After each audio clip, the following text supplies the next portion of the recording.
Hi there. This is an unscheduled or a different from normally scheduled Facebook Live. I'm going to be talking about getting distribution for your startup, and apologies in advance if you see some people walking by or hear some background noise. I'm in an airport. I'm here in Palm Springs for the Coachella Festival, so decided to do one of these just after I landed, which maybe wasn't the best timing.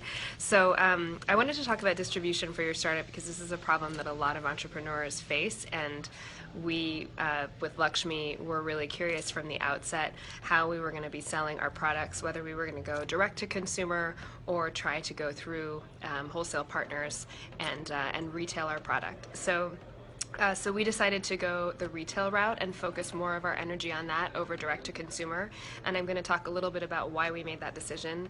And then I'm going to tell you how we made pitches to retail partners and why some of those worked and others didn't, and why we decided going with the partners, why we decided to go with the partners that we did. So if you have any questions, just go ahead and ask them in the comments, and I'll try to answer them as I go. So the big question that a lot of startups are facing now is, should I try to sell direct to consumer?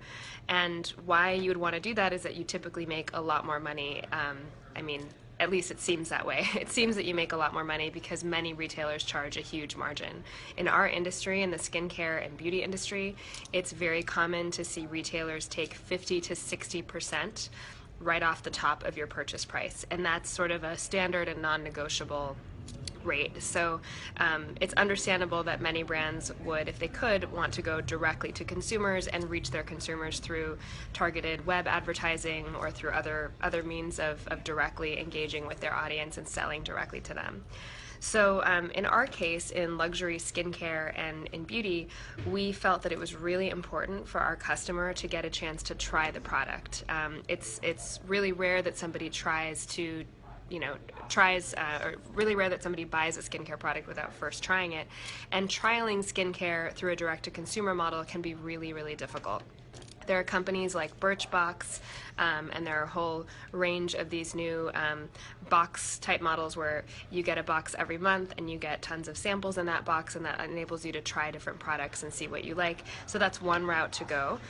You do typically have to invest in doing that. You have to buy lots of samples. In some cases you have to pay, or you have to pay some sort of advertising or marketing on top of just the cost of doing the sampling. So there's still costs that you incur, but that's one way that you can go direct to consumer.